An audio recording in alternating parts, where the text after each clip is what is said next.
connecting.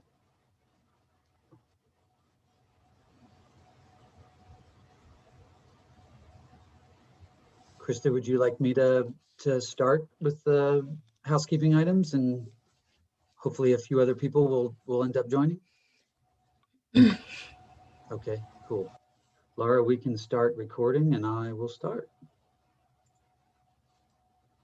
Good afternoon, everyone. My name is Todd Coley. I'm a principal and landscape architect with Smith Group and part of the Northern California ASLA Chapter's Executive Committee.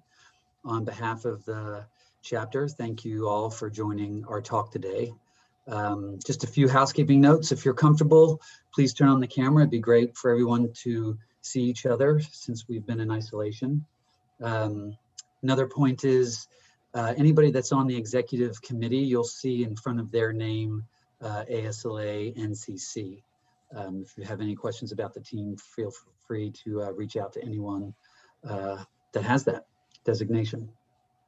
And then last, during Sarah's presentation, if you have any questions, please type them into the chat function to everyone.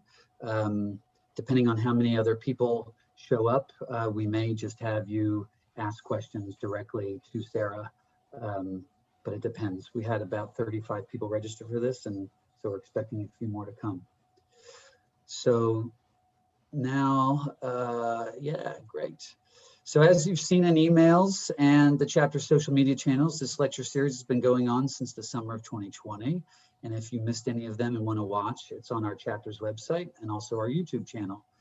We've been working hard as a team to look at future speakers, and we've shown in previous posts and emails that we've got booked people up until June, as you can see here on this slide, and we're working to complete the roster up until December. We have a few more people to book, but we're very close. So we're looking forward to that. So today, of course, we have Sara Hammerschmidt, but before we introduce her, I'd like to turn the mic over to some of our teammates, Colette and Yuki, for a brief announcement. Hi all, my name is Colette and I'm part of the NCC Emerging Professionals Community Bay Area LARC team, and LARC stands for Landscape Architecture Resources Community. And I work at Cuesta Engineering in Point Richmond. I do a lot of public parks, accessible trail design, and restoration. And I'd like to give my teammate Yuki a chance to introduce herself too. Hi everyone, my name is Yuki Garashi. I'm also part of the ASLA-NCC Emerging Professionals Group, and Colette and I have been working on the Bay Area Landscape Architecture Resources Community. Thanks, Colette, for giving me a chance to introduce myself. You're welcome. And our other teammate, Jin, couldn't attend today. And so a little bit about the Bay Area LARC team. Our goal is to create a platform that will increase accessibility and awareness of resources related to landscape architecture and provide opportunities for people to connect with others through shared interests. And some of you may remember from last time that we've been doing some social media outreach. We're continuing those posts. This month, we're doing some women's history themed post. So you can stay posted for those posts, no pun intended. We have one coming up tomorrow. It will be about Beatrix Farron's documentary. And additionally, we're continuing to grow our resources list. We have over 100 resources on our list, and we're still interested in suggestions. So for anything from books to podcasts to lectures to webinars and all sorts of topics, including environmentally sustainable design, diversity and inclusion in landscapes, ecological restoration, or any other interesting landscape architecture related topic.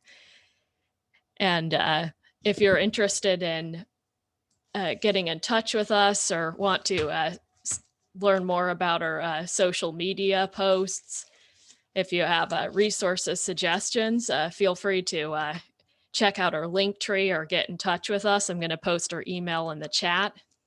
And we're also moving forward with creating our website. We're thinking about how we want to organize the website to make it accessible and considering how we want to categorize the resources to make resources of certain topics easy to find. So if you also have website ideas, we'd be glad to hear from you. Yuki, is there anything else you'd like to say? No, well, I think that was summarized perfectly, Colette. Thank you. I'd just like to add that we're always looking for new resources, suggestions. So if you have anything, please feel free to casually just drop it in the comments, whether you see it on Facebook, LinkedIn, or Instagram.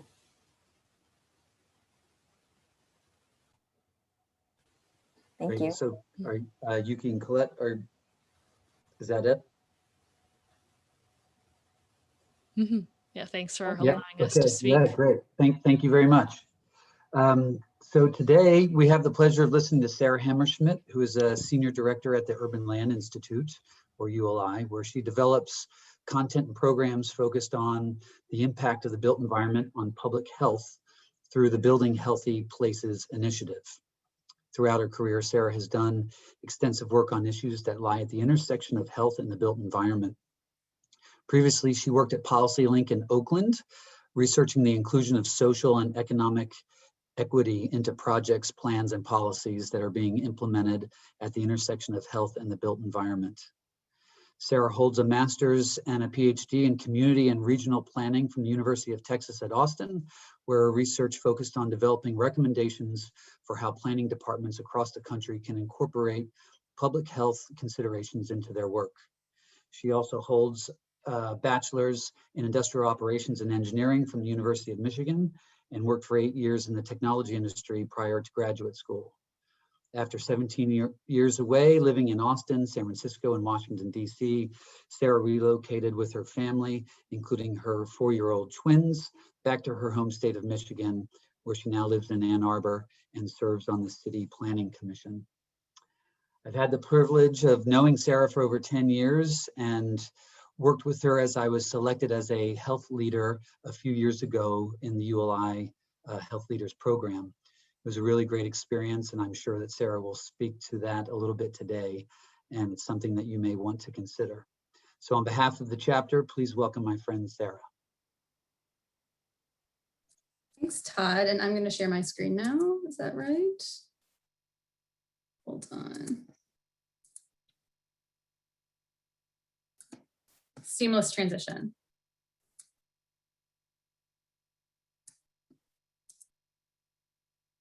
Does that look okay?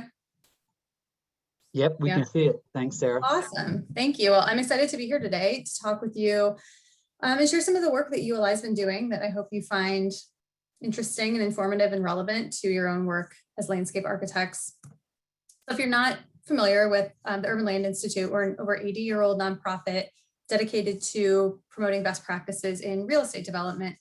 We focus on convenings and research and education. We have over 45,000 members globally, the bulk of which are in the United States.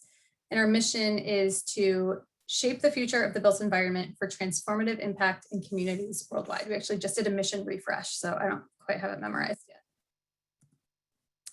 I think there is some misconception that ULI is a membership opportunity or membership organization for real estate developers. Developers are only about 30% of our members. We have planners, we have investors, land use consultants, architects, landscape architects, although when I pulled this data yesterday, it looks like we could use some more landscape architects within our membership. So I like to think of ULI as the convener of all types of land use professionals. We have chapters similar to ASLA. We call them district councils. They're located across Americas and the globe. Internationally, they're called national councils. And in the US, we have just over 50, including one of our most active ones is ULI San Francisco. When you become a member, you're a member of ULI, not specifically a member of a district council, but district councils offer some really wonderful local programming and networking opportunities. And now that things are virtual, members are actually able to take advantage of programs in other cities too, which I think is kind of a nice benefit during this really interesting time. ULI San Francisco, just for example of some of the programs, among many opportunities, they have a new equity, diversion, and inclusion initiative, the Housing the Bay initiative that's focused on affordable housing and housing choices, a women's leadership initiative, groups that are targeted to young professionals under 35 and mid-career professionals over 35. They do technical assistance panels, which really leverage member expertise to provide advice and recommendations on land use challenges around the Bay Area. The Urban Plan Program, which is a built environment focused curriculum at the university and high school levels, and a sustainability committee that works on educating and engaging Bay Area real estate and land use leaders in creating and implementing sustainable development practices. I'm not trying to sell you a membership. I just want to paint a picture of what district councils offer. You don't actually have to be a member to take advantage of many of the events. And I think it's a really great opportunity to meet other land use professionals across disciplines who sort of have, really similar goals and values as you. And many similar opportunities are available at the national level as well, to just be able to network with professionals across the country. The Health Leaders program that network that Todd mentioned is a really great example of that. We like to say that ULI is our members, and we welcome and we value the expertise and the perspectives of all of them. So within ULI at the national level, we also have research centers, and I work on our Building Healthy Places initiative, which was started 8 years ago this summer. And our mission with BHP, I think, directly relates to ULI's mission. We're really focused on leveraging our member and partner networks to shape projects and places in ways that improve the health of people and of communities. And with our work too, we really strive to make equity a front and center consideration. We focus on many topics related to health equity in the built environment.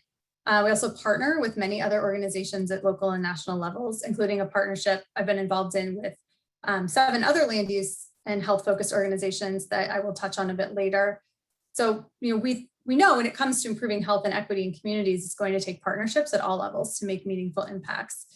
And we've been so focused on health at ULI because health is such an essential thing. And I think that's become much more apparent or sort of like in our faces this past year.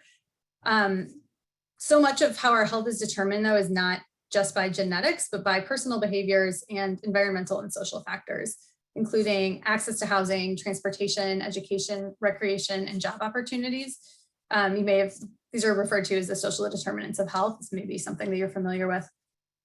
So it's become clear that the way our built environment is designed drives a lot of the health outcomes that we're seeing, and those outcomes, particularly as they relate to chronic diseases, are not great.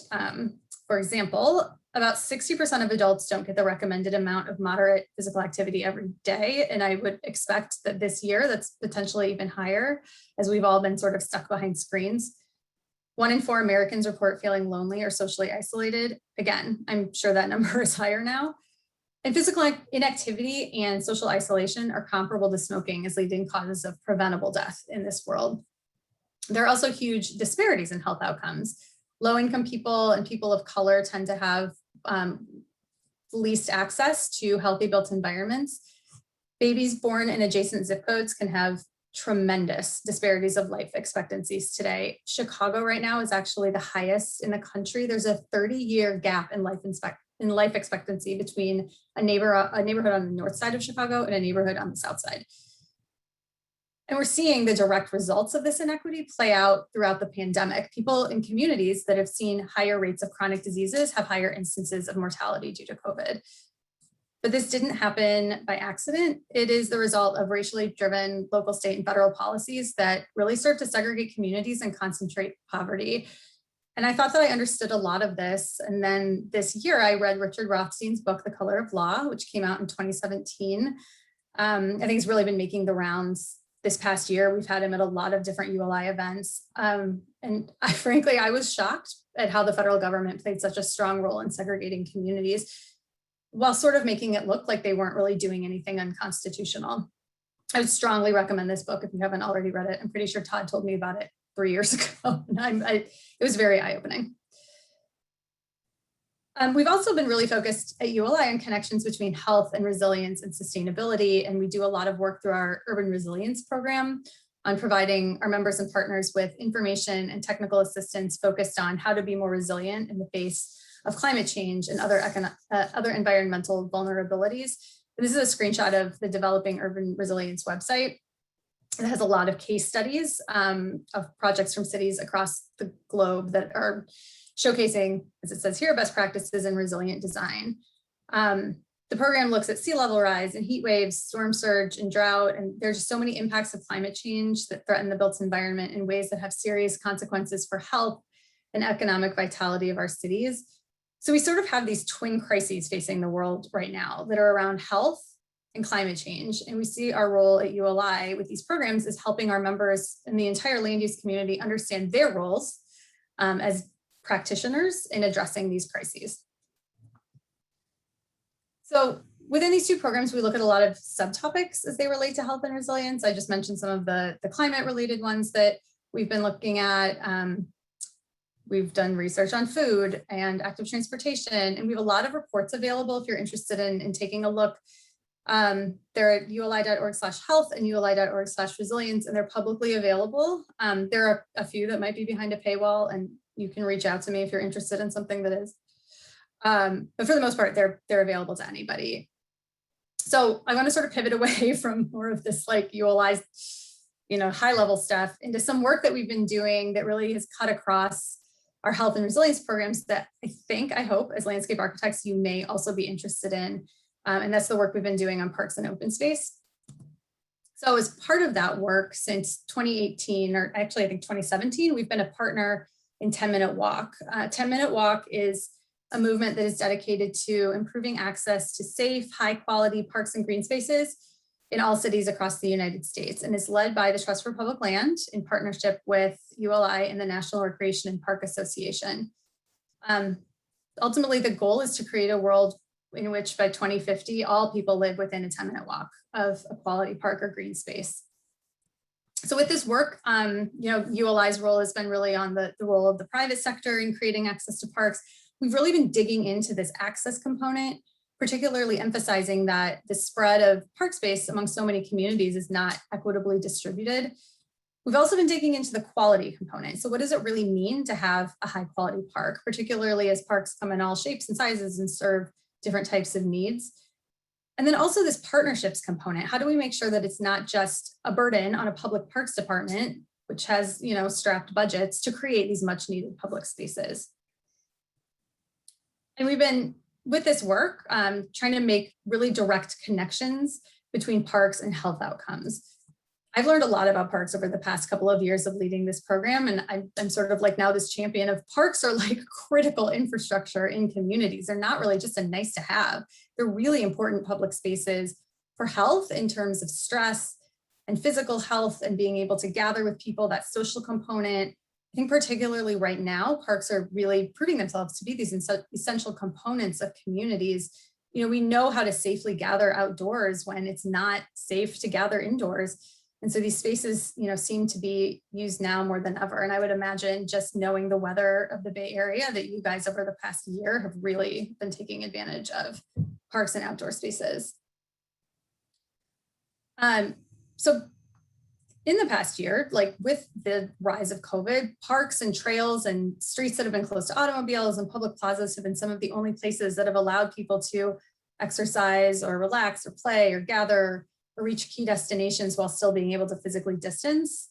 And these are crucial activities for lowering stress levels and reducing symptoms of depression and exercising and maintaining physical health. But the pandemic, again, has also highlighted this reality that we have these disparities in park and trail access and disparities in quality. And they really do reflect these patterns of segregation based on race and income level.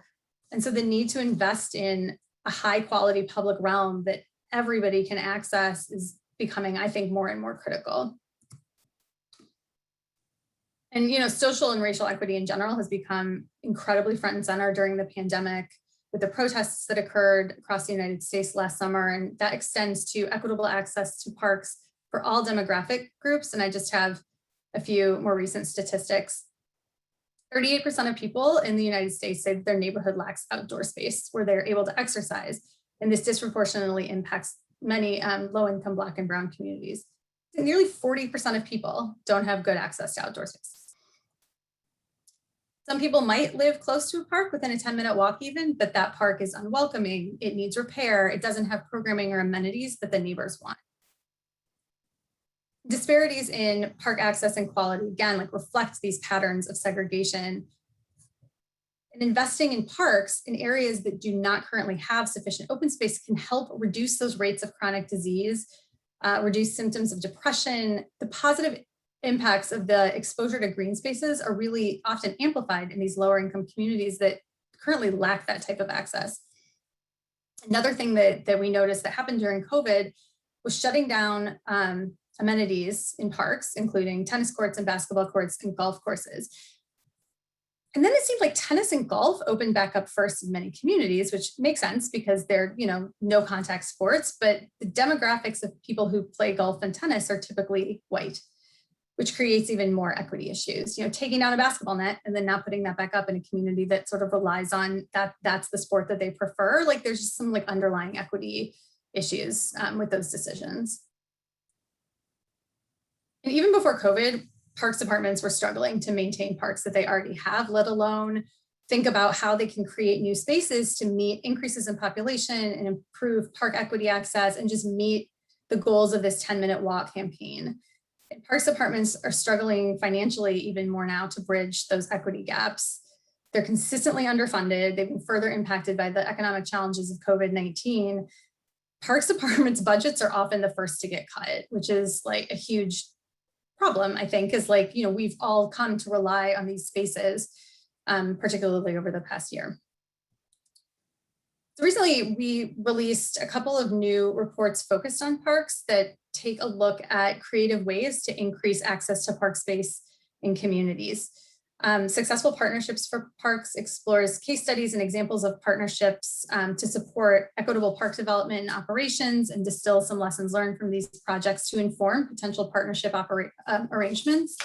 Then Pavement to Parks presents stories of cities and organizations.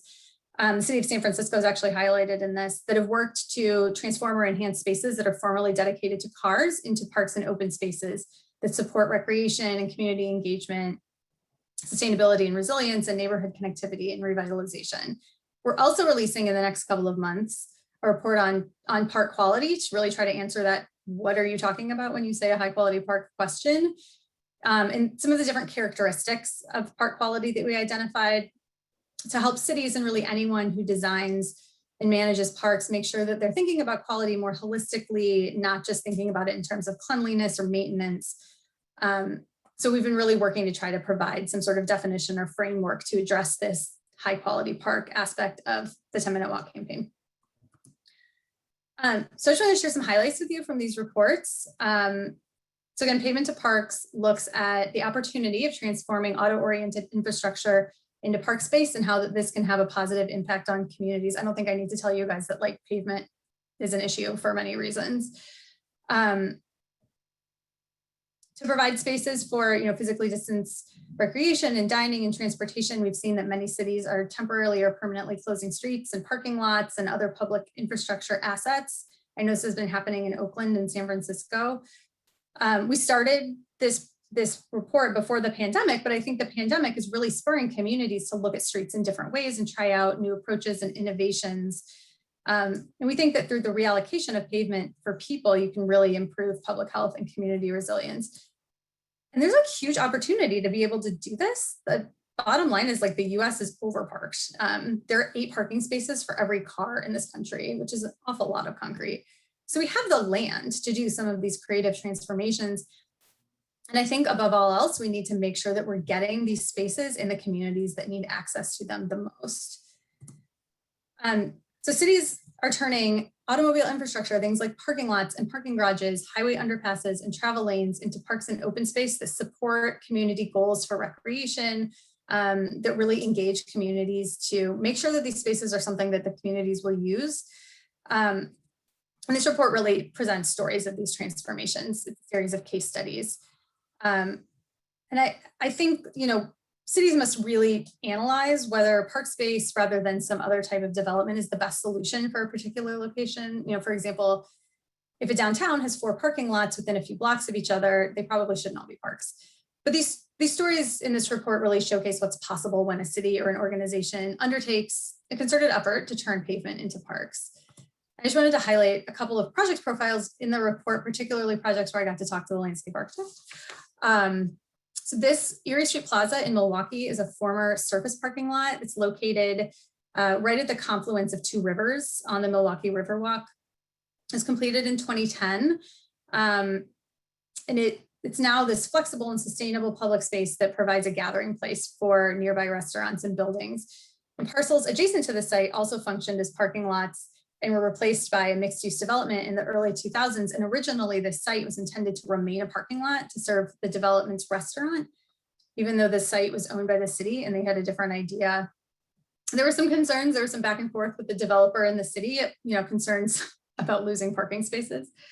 But the plaza has really become this asset for the restaurant, and the restaurant's now a key partner in maintaining the space because of the value that it has brought for its patrons. And it's so popular that it functions as like the de facto entrance for the restaurant rather than the intended front door. And then the porch at 30th Street is a former parking lane turned public space in front of the Amtrak 30th Street station, just across the river from Center City, Philadelphia. And this was created by a nonprofit called the University City District, which sort of functions as a bid, and they're partners. And so they've transformed the space that was once dedicated into parking into a lively plaza that, at least pre-COVID, had regular events and food trucks, movable tables and chairs. And this project was really interesting to me because there wasn't really a built-in residential population in this neighborhood. So University City District wasn't really sure what was going to work in this area. So they used this tactic that they called iterative placemaking. And they started with low-cost planters and tables and umbrellas and landscaping and just sort of watched what happened as people used the space. So they tried things, they did surveys, they did observations to see what worked. They tried other things. They've done food trucks and farmers markets and mini golf and beer gardens and acrobats and music groups. They've just tried to do sort of something for everyone. Nate Hummel, who's quoted here and in the report, is the director of planning and design, and had what I thought was sort of some great advice to start small, like just try small things that don't cost a lot instead of trying to like undertake something like really huge and major. Just be iterative. And I think the point with these examples is that creative thinking and designing and programming for spaces that just feel like leftover spaces can really bring tremendous value for people and communities. And then the second new report on partnerships really takes a look again at how to remove the burden of parks from the parks department and the public sector, and what role can other disciplines play to expand park availability in our communities. And through this research, we learned that these partnerships can really help bridge the gap between community needs and available resources for parks, really, to meet expected funding challenges from cities. And there are a lot of partners who play roles in ensuring that parks are available and parks are high quality, to make sure that they support community needs and they're not just funding partners. Landscape architects, as I'm sure you well know, have a really important role to play in incorporating sustainable and resilient design features. I think also like thinking about how the park is going to have an impact on public health, and then help really ensuring that the park or outdoor space really reflects the community. And through all these case studies profiled in this report too, we know that successful partnerships creates value for all parties. So real estate developers and their partners and consultants might get faster approvals and higher value for their projects. Community organizations are really leveraging investments in parks to support other neighborhood improvements. And then cities are finding that they don't have to be the sole financiers and owners and operators of all public parks. I think they're becoming a lot more willing to work with non-public sector partners. And on a note of partnerships, I really believe that it takes working across disciplines to ensure that things like health and equity are at the forefront of built environment projects. And every discipline has a role to play in changing the status quo to create better places, but we can't do it in disciplinary silos. So in closing, I wanted to touch briefly on an effort that I've been involved in for probably 5 years now, if not more. It's a national collaboration between 8 membership organizations in the US that have a focus on health in the built environment. ASLA is one of those organizations. Essentially, a group of us from these organizations got together and realized that to address these growing health challenges and inequities, it really requires new partnerships and collaborations between built environment and public health practitioners, and a health-focused approach to landscapes and buildings and infrastructure and communities more generally. And we think when built environment and health professionals work together, we really multiply our potential to improve health. Collectively between our organizations, I think we have over 450,000 members. So in 2017, we released this joint call to action based on the CDC's calls to action. I think one of the more famous ones is the call to action against smoking. Ours was to promote healthy communities and we provided ways that professionals can engage by creating and fostering partnerships that advance health, building an understanding of health data and establishing measurable health objectives for plans and projects. This is where having the health professional expertise really helps. They're really good at data and measuring health outcomes. Advancing policies, programs, and systems that promote community health, well-being, and equity, and communicating the importance of health to peers and colleagues. I think this is a really important point. We need to be talking to each other about why this is so important for our society, for the people that live here. We're still sort of an ad hoc group. We've presented at each other's conferences. We jointly created a series of conversation guides that focus on how each profession has a role to play in improving health outcomes. They're on ASLA's website. If you search Joint Call to Action, they're also on ULI's website at uli.org/joint call to action. This particular guide on the left is a case study from Denver that highlights a collaboration between the public sector, landscape architects, engineers, and community residents to solve a chronic flooding issue in a Denver neighborhood. So it shares the story of the collaboration, and then it has this set of questions that they asked themselves as they were going through this project that could be asked for similar projects in order to bring in that focus on health and equity. If any of this intrigues you, feel free to contact me directly, and I'm happy to also facilitate conversations with national ASLA staff as well. So with that, I mean, it was great to share this work with you today. I'm happy to answer any of your questions. I'd also love to hear how your perspectives and thoughts on parks have changed during the pandemic, or your thoughts on design of open spaces have changed as we've sort of muddled through the past year. So thank you. Shall I stop sharing?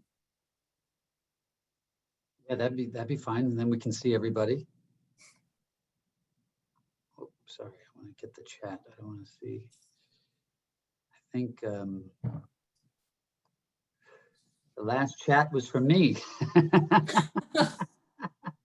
regarding the color of law that you talked about by Rothstein. So I put a link to that in there, which is fascinating, regarding redlining and how people were pushed in different directions. And yeah, it's just the segregation is good book to look at. He talks a lot about the Bay Area too. He's at Berkeley, right? So like there's a lot of connections between the Bay Area, for better or worse. He also talks a lot about ULI's role.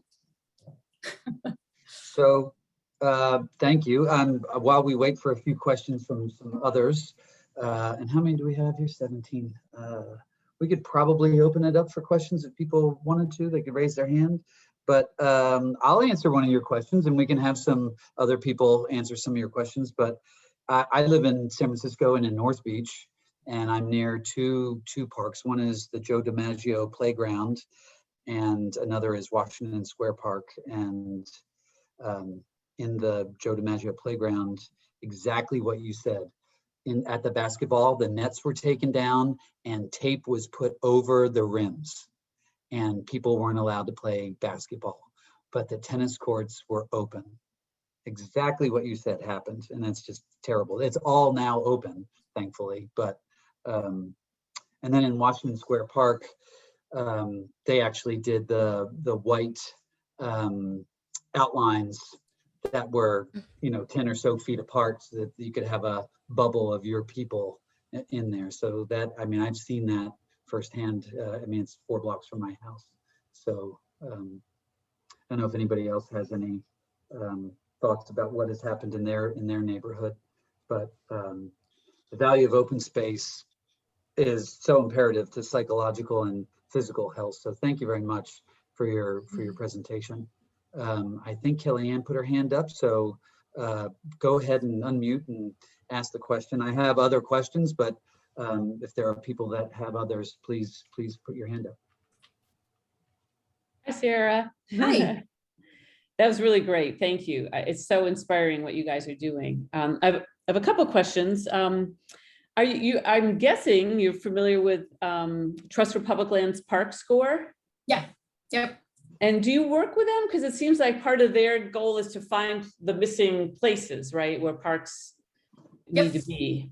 Yeah, so we partner very closely with the Trust for Public Land on 10-minute walk, sort of like their thing. And I think ParkServe and ParkScore, and I do not fully understand the difference between the two. I think they have a lot of the same data, but it's two different databases.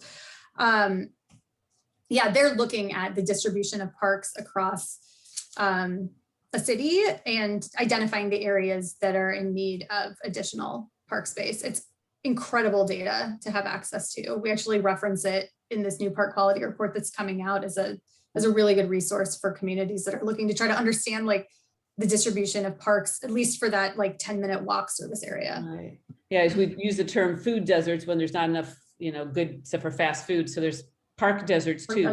And oftentimes it's the underserved communities, et cetera, right? So, and the other question is related to your, I guess it's a publication that's coming out about high quality parks and the elements. Yeah, we're looking for a title too, if you have any. Without seeing it, I just wonder, doesn't that vary by place and need? And is that part of what how you slice and dice and talk about it? Yeah, so I think that's been part of the challenge, right? Like there's this whole tagline for 10-minute walk. Everybody should have access to a high quality park within a 10-minute walk. But like, what does that mean? And what does that look like beyond just like, well, I know a quality park when I see it. We really struggled with this. This is being recorded, right? ULI is maybe not the best organization to be like, TPL I think is going to come like do some follow-on work with this as well, because they've been struggling with the same question. So we ended up not being able to really define it. Instead, we have this framework of 5 high-level characteristics. So it's like things like the park should be in excellent physical condition. So that sort of looks at the maintenance and like the conditions within the park itself. And then they should be accessible to all potential users. So in terms of like actual physical access to the park and within the park, but also like affordability of programs that are being offered. So like access sort of defined from a number of different ways. They're welcoming and comfortable, or they provide positive experiences for users. I wrote these down because I don't have them memorized. So they're welcoming and comfortable for people, comfort in terms of shade. There are just so many different elements, flexible and adaptable to changing circumstances, which sort of brings in, I think, that resilience aspect, but also just like parks should be able to adapt to the needs of various users. So like, we don't want things to necessarily be static. And then they're relevant to the communities that they serve. So like, how are we really engaging the neighbors that live adjacent to these parks to make sure that the parks actually serve what they need? And I have an interesting anecdote that I've been saying now for like 3 years. Well, it's not an anecdote, it's an actual kind of terrible story. We did some technical assistance in Grand Rapids, Michigan, and they told us that, they have 3 wards and each ward had a swimming pool. And Ward 3 really didn't want a swimming pool. They wanted a skate park. But the residents in Ward 1 thought that Ward 3 really needed this swimming pool because it was only fair, right? Every ward should have their own swim.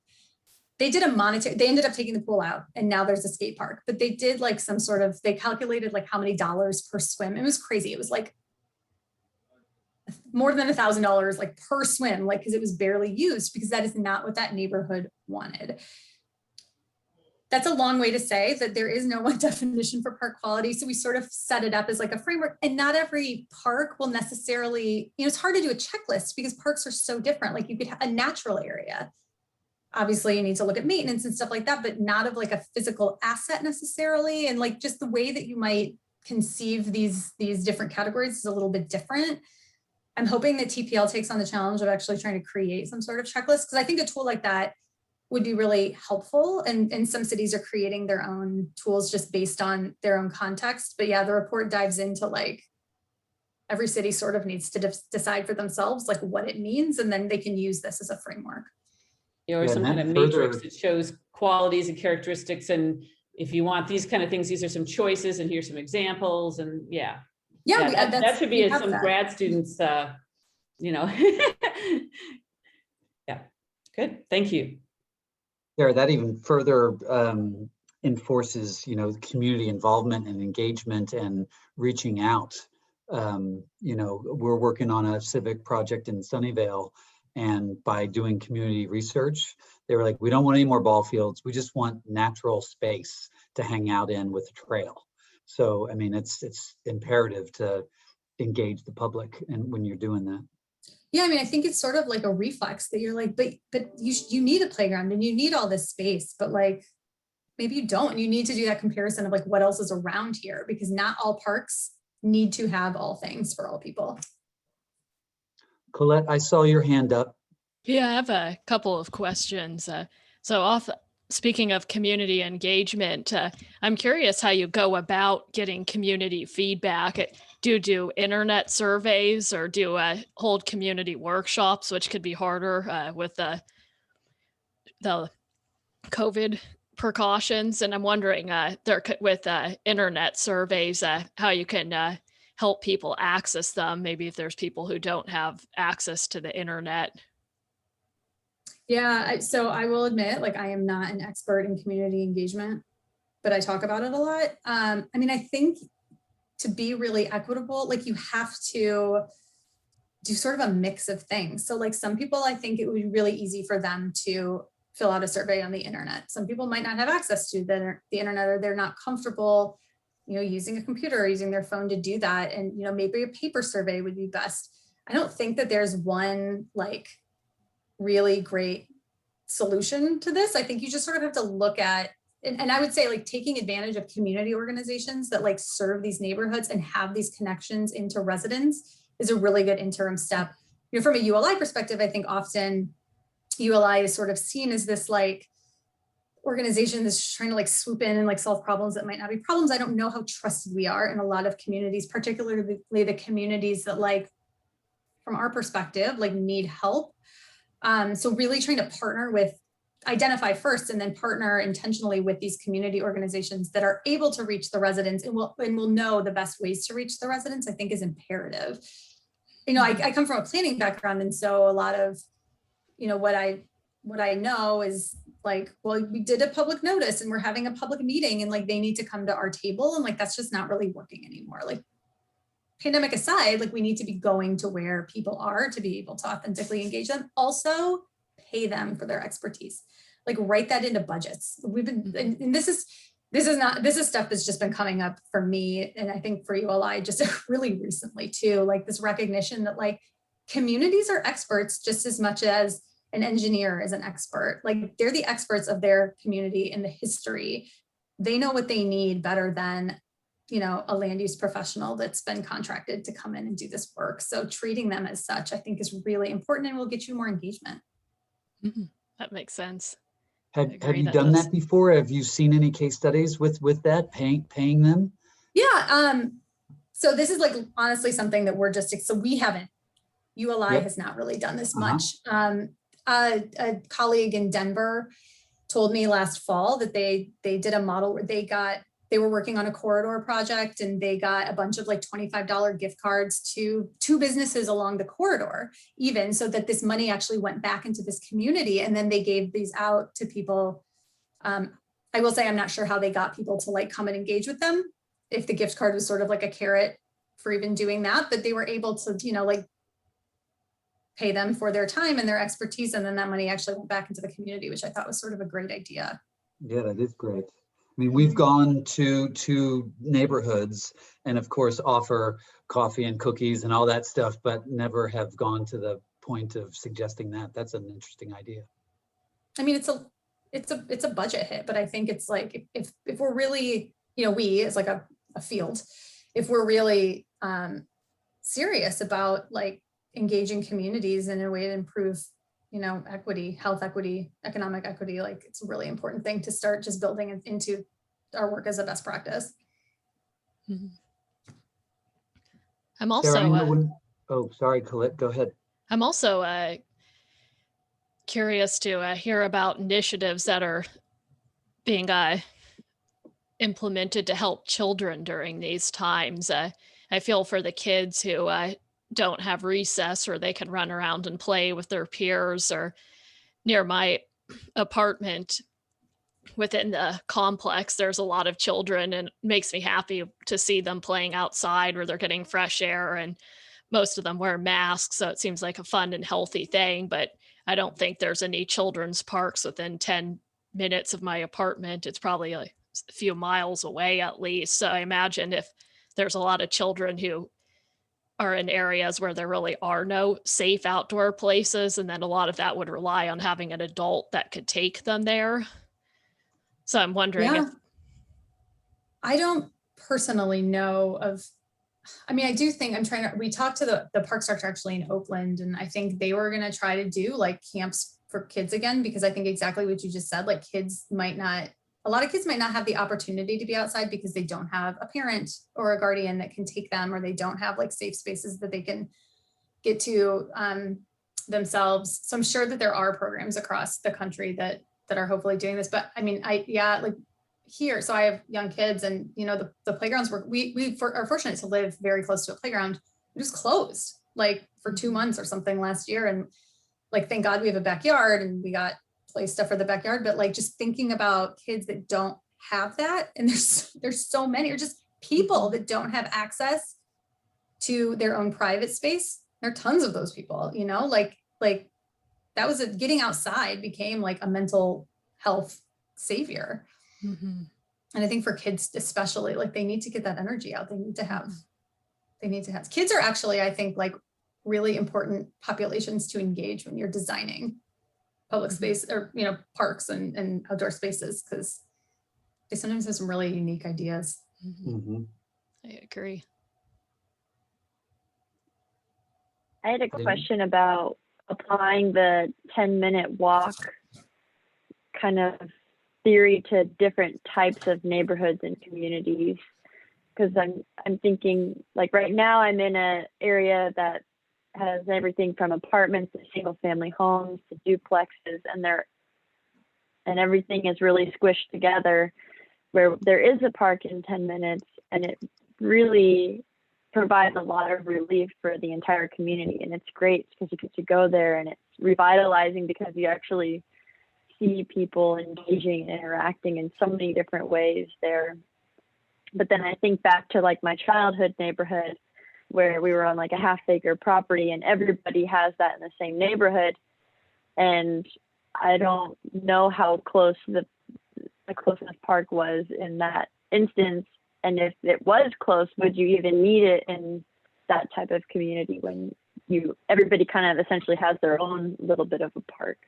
Yeah, so 10-minute walk is really focused on urban America, however that is defined, which I expect would be, you know, literally urban city centers and then like suburbs. And I think it's like less in the rural side, but small towns, I think certainly you could still apply some of this to. But I think, yeah, it's easier, I think, within bigger cities to say like there should be a park within a 10-minute walk because you've got like that built-in population to use it. I also think though, like you need to look at, like TPL actually, I think even has a guideline, like, you know, one park within a 10-minute walk of how many people? Like, where do you run the risk of like overcrowding in a park? Like you have to make sure that they're like sized appropriately. So like you could have a park within a 10-minute walk of your house, but there's like 3,000 people that are trying to use that park, and like you're in a city and it can't be that big. So that I wrote about, I made sure that was part of this park quality report, because I think you really need to like, it's not just, it's the size, like can the size support the population that needs to use it? Because there has been research done that the parks that are in Black and brown communities are smaller than in white communities. I think like 5 times smaller. Yeah, so if you are trying to advocate for the 10-minute walk part in your community, you know, we wear our landscape architecture hat, but then we also play like our human hat. And so how, like, as a human that's also a landscape architect in your neighborhood, can you kind of bring that awareness to if that is missing from your area? Yeah, so I would say stay tuned, because the campaign is going through a lot of changes right now. Initially, you know, they were really focused on getting mayors to sign on and like make this commitment. I'm positive that you know, the mayor of San Francisco, the mayor of Oakland, like I'm pretty sure they've signed on to this campaign, but there's been no real guidance on like how do we actually get there. So I think that's sort of the next step, is like how do we provide resources to cities? And I would think that advocacy just from residents would go a long way, particularly in areas that you see as needing, as park deserts, as needing this investment. I think that's what cities should be focusing on next, is really that investment piece. I actually have an interview at 1 o'clock, so I need to drop off, but everyone's allowed to continue to talk, and there's great Well, I also conversation. actually have to drop off because it's 4 o'clock here and I'm on child care duty. So Krista, I'll turn it over to you, but I'm going to leave. Yeah, we'll go ahead and close. Thank you so much, Sarah, for joining us today and sharing that great presentation and getting us thinking of our communities in new ways. Is there any last thing you want to leave the audience with, or from your presentation, or things to inspire? I mean, I would just encourage everybody when you're going through projects, I think health is not quite as mainstream yet as like sustainability and resilience has become. So, I just really encourage you to think about how your work improves public health. I think community engagement is like a really good start in making sure that you're reaching those communities and like listening to what their needs actually are, particularly when it relates to, parks and outdoor spaces. But it's going to take all of us. It's going to take planners and architects and landscape architects and developers and everybody to be really having these conversations. And we've got lots of resources on our website to sort of help people with talking points and like going through this, but it's like educating each other, I think, is really important to make health a mainstream consideration. Great. You hear that, everybody? We have to work together. Noted. Thanks, Sarah. I also wanted to give a quick shout out to Nicholas with Everyday Growers and Jennifer with Copen Design. They're a couple of our sponsors, and we're just grateful for your participation in our event. So thank you so much. And we look forward to seeing everybody next month at our Lunch with Leaders presentation in May. Thanks, everyone. Thank you. Thank you.